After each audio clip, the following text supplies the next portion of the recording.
बिस्मिल्लाहिर्रहमानिर्रहीम, अस्सलाम वालेकुम। मैं शाहिद सकलैन हूँ। आप मुझे मेरे यूट्यूब चैनल फेसबुक पेज पे देख रहे हैं। आज 4 मार्च है और पीर का दिन है। आज की इस वीडियो में अमीर बालाज कत्ल केस के हवाले से बहुत ही अहम चीज़ें जो है वो मैं आपके साथ शेयर करने जा रहा हूँ।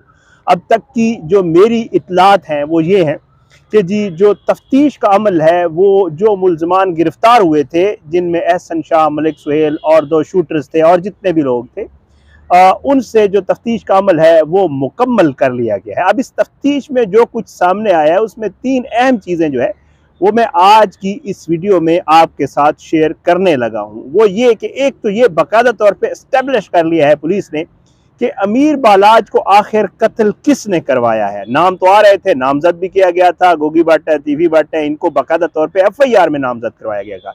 लेकिन FIR में नामजद करवाना कुछ और होता है और जो सबूत या शवाहिद हासिल होते हैं उनकी बेस के ऊपर पुलिस बाकायदा तौर पे किसी को मरकजी मुल्जिम गर्दानती होती है, कहती होती है कि जी ये बंदा है जिसकी वजह से अमीर बालाज को या किसी को भी जब कत्ल किया जाता है तो किसी को मरकजी मुल्जिम करार दिया जाता है। तो अब पुलिस ने बाकायदा तौर पे जो है एक मरकजी मुल्जिम का जो है वो तफ्तीश में जो है वो तयन कर लिया है और वो मरकजी मुल्जिम जो है अब उसको कहा जा सकता है कि वो मरकजी मुल्जिम है। दूसरा मामला ये है कि पुलिस ने बाकायदा तौर पे मैंने आपको पहले बताया था अपनी वीडियोस में कि जी पुलिस कोशिश कर रही है कि वो तीफी भट्ट के हवाले से कोई सॉलिड स्टेप ले और उसको बैरून मुल्क से जो है वो वापस ले आया। आपको बताया था तीफी भट्ट इस्लामाबाद एयरपोर्ट से कत्ल के दूसरे दिन जो है वो फरार हो गया था। अब पुलिस ने वो जो सॉलिड स्टेप लेना था वो भी ले लिया है। मैंने आपको अपनी वीडियो में बताया था कि पुलिस की एक टीम दुबई भी रवाना होगी, लेकिन उससे आगे का एक मामला और आ गया। वो भी गोगी भट्ट, क्या ताल्लुक है इस कत्ल केस से? क्या गोगी भट्ट का खेल खत्म हो गया है? और साथ साथ कुछ ऐसी नई चीजें सामने आई हैं जिन्होंने पुलिस समेत सब लोगों को हिला कर रख दिया है। तो आज की इस वीडियो में सारी तफसीलात आज आपके साथ शेयर करूंगा।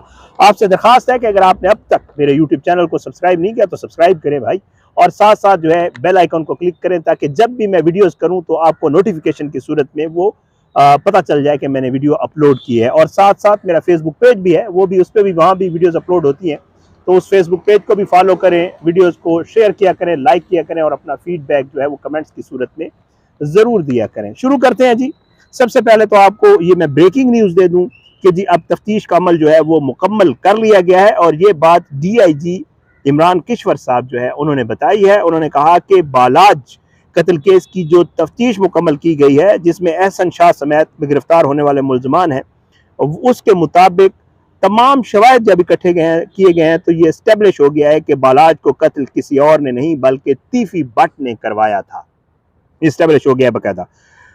पुलिस ये बता रही है, DIG इमरान किश्वर साहब ये बताते हैं कि जी रेड वारंट जो मैंने आपको बताया था कि निकालने का कहा जा रहा है, वो रेड वारंट का प्रोसेस भी मुकम्मल हो गया है। ये भी आपको खबर दे दूं, ये भी आपके लिए एक नई इन्फॉर्मेशन होगी। साथ साथ ये भी है कि जी इमरान किश्वर साहब कहते हैं कि तीफी भट्ट को गिरफ्तार करके पाकिस्तान लाया जाएगा और तमाम शवाहिद इसके लिए इकट्ठे कर लिए गए हैं। बालाज को तीफी भट्ट ने कत्ल करवाया। पकड़े जाने वाले तमाम मुल्जमान से जो है तफ्तीश मुकम्मल हो गई और तमाम ताने बाने जो है वो कहते हैं कि तीफी भट्ट से ही मिलते हैं।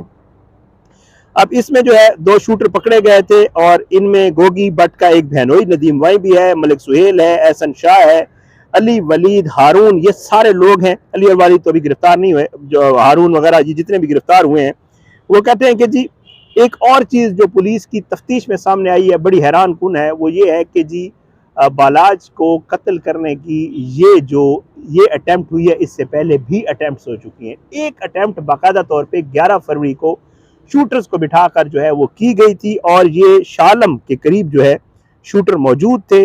बालाज अपने भाई मसब के साथ जो है वो वापस आ रहा था किसी फंक्शन से, और वहाँ से जब वापस आ रहा था तो पुलिस को तफ्तीश में ये चीज़ मालूम हुई है कि बालाज को इस चीज़ का शुबा हुआ कि जी उसके लिए कोई आगे बैठा हुआ है और उसको कत्ल करने का मंसूबा है। तो इस दौरान बालाज ने यह किया कि जी उसने गाड़ी 1 वे में घुसाई, यानी अगर उसने लेफ्ट साइड से आना था तो राइट में वो बाकायदा रॉन्ग साइड से घुसा, रॉन्ग साइड से घुस के उसने गाड़ी 1 वे से ला के घर लाई और इस तरह उसकी जान 11 फरवरी को बची। तो 11 फरवरी को भी उसके ऊपर बाकायदा तौर पे फील्डिंग लगा ली गई थी और 11 फरवरी को अब ये तफ्तीश में क्लियर हो गया है।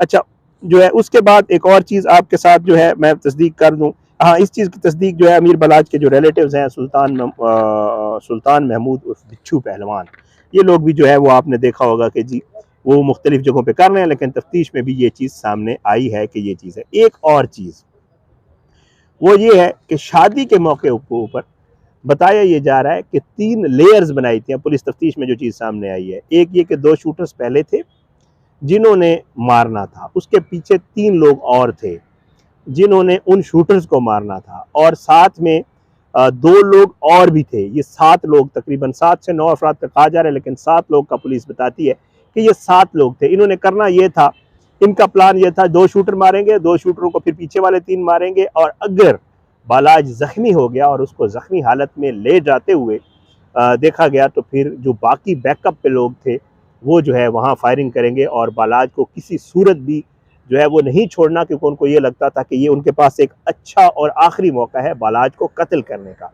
तो ये 3 लेयर्स में भी अब पुलिस को पता चला है कि इस तरह सिक्योरिटी जो है शूटर्स लगा के उनको दीफी और गोगी भट्ट ने जो डाला फराहम किया था वो ले आया था, और फिर उसी डाले पे वो लोग फरार हुए थे। खैर अब तो वो तकरीबन उनमें से काफ़ी लोग गिरफ्तार भी हो चुके हैं। अच्छा, उसके बाद एहसन शाह के हवाले से ये चीज़ सामने आई है कि एहसन शाह जो है वो जिस तरह उसकी बालाज के साथ दोस्ती थी, साथ साथ उसने गोगी भट्ट के बेटे के साथ भी उसी तरह दोस्ती रखी हुई थी, और वो बालाज की इंफॉर्मेशन उसको तो नहीं, ज़ाहिर बात है, लेकिन साथ साथ वो मलिक सुहेल के ज़रिए गोगी भट्ट को वो सारी इंफॉर्मेशन देता था, और ये सारा मामला इस तरह चलता था। अब जो सारे अंदाजे थे वो बाकायदा तौर पर जो है वो गलत साबित हुए हैं, और तीफी भट्ट को मरकजी मुलजिम करार दिया। हाँ, गोगी भट्ट के हवाले से पुलिस, क्या गोगी भट्ट का मामला या गोगी भट्ट का खेल ख़त्म हो गया है? पुलिस से जब इंफॉर्मेशन ली जाती है तो वो ये कहते हैं कि जी गोगी भट्ट का जो मरकजी मुलजिम वाला किरदार है वो बरकरार रहेगा, क्योंकि गोगी भट्ट किसी न किसी तरीके से कहीं ना कहीं इन्वॉल्व ज़रूर है इस मामले में। आल दो जितने भी शवाहिद, जितनी भी प्लानिंग, जितने भी इस मामले के पैसे देना, और साथ में एहसन शाह को और उसके 2 दोस्तों को हायर करना, पुलिस को जो अभी तक की तफ्तीश में चीज़ें सामने आई हैं वो सारी इशारा कर रही हैं तीफी भट्ट की तरफ। लेकिन पुलिस ये कहती है कि तीफी भट्ट को साथ ले आके इंटरपोल, मैं आपको जैसे पहले बता चुका हूँ, पुलिस ने बकायदा वो रेड वारंट हासिल कर लिए हैं, पुलिस की टीम चली गई हुई है। वो कहते हैं कि वहाँ जाकर उसको गिरफ्तार करेंगे और गिरफ्तार करके वापस पाकिस्तान ले आएंगे। जो ही उसको पाकिस्तान ले आया जाएगा, चालान की हद तक ये भी मुझे इन्फॉर्मेशन है कि पुलिस तकरीबन जो है चालान वो मुकम्मल कर चुकी है, और पुलिस अब इंतज़ार कर रही है कि जल्द अज जल्द कोई बड़ा ब्रेक थ्रू हो इस मामले पे कि जी गोगी या तीफी भट्ट में से किसी एक को गिरफ़्तार करे, और गिरफ़्तार करने के बाद जो ही उसके साथ पुलिस मतलब मीडिया के साथ और लोगों के साथ शेयर करे कि जी मरकज़ी मुलज़िम पकड़ा गया, तो फिर उसके साथ साथ चालान को भी जो है वो अदालत में जमा करवा दिया जाए।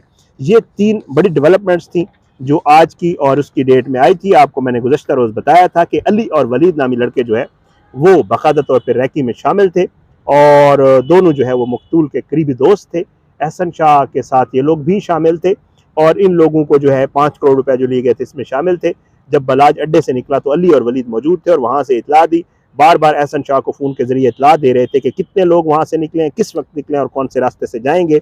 ये किरदार था अली और वलीद का। अली और वलीद की जो है गिरफ्तारी के लिए पुलिस छापे मार रही है। बताया ये जा रहा है कि वो दोनों रुपोश हैं, लेकिन पुलिस बड़ी पुरुमीद है कि जल्द से जल्द जो है और अली और वलीद को भी वो पुलिस गिरफ्तार कर लेगी। जब ये लोग भी गिरफ्तार होंगे तो बाकायदा इस केस की मजीद कड़ियाँ भी जो है खुल जाएंगी। अब जो एहसन शाह है उसने जो इंकशाफात किए हैं उसने तो सब हिल के रह गए हैं, जाहिर है, क्योंकि एक दोस्त जिसको बेटा भाई बनाया गया था, जिसके ऊपर इतना एतमाद था कि घर आता जाता था, जिसकी फैमिली वाले अमीर बालाज के घर आते जाते थे, जो उम्रे पे जाते हुए 10 लाख रुपए अमीर बालाज से लेकर गया था, उसने किस तरह अपने एक भाई की, अपने एक सगे जो उसका दोस्त था, उसकी सिपारी ली। महज पैसे तो आपको पता है 5 करोड़ हो, 10 करोड़ हो, 50 करोड़ हो, वैसे ही होते हैं, बट ये है कि उसने एक मुखलिस, एक बहुत ही उससे मोहब्बत करने वाला प्यारा दोस्त जो है उसने महज पैसों की खातिर, और अंजाम बुरा ही होता है, ज़ाहिर बात है, ज़ाहिर है उसने पैसे ले लिए, उसने ये समझा कि शायद किसी को पता नहीं चलेगा और दोस्ती की उसमें वो पैसे भी ले लेगा और मामलात करेगा, लेकिन मामला खुल के सामने आया। ना पैसे रहे अपने पास, ना वो दोस्त रहा जो हर वक्त साथ होता था, और इस तरह जो है जो एक गद्दारी होती है उसका अंजाम आपको अगले आने वाले दिनों में एहसन शाह और बाकी लोगों को भी देखने का मिल जाएगा। तो मुझे इजाज़त, इंशाल्लाह अगली वीडियो मुलाकात होगी। ये खबरें थी जो इस केस को लेकर नई थी, तो इंशाल्लाह अगली वीडियो में मज़ीद कुछ खबरों के साथ आपकी खिदमत में हाजिर होंगे। अपने दुआ में याद रखा करें जी, अल्लाह पाकिस्तान का हामी नासिर हो, इसके खिलाफ साजिशें करने वालों को नस्ल नाबूद करे, ज़ालिमों को इबरत का निशान बनाए, मज़लूमों को इंसाफ मिले। इजाज़त दें, पाकिस्तान जिंदाबाद, अल्लाह हाफ़िज़।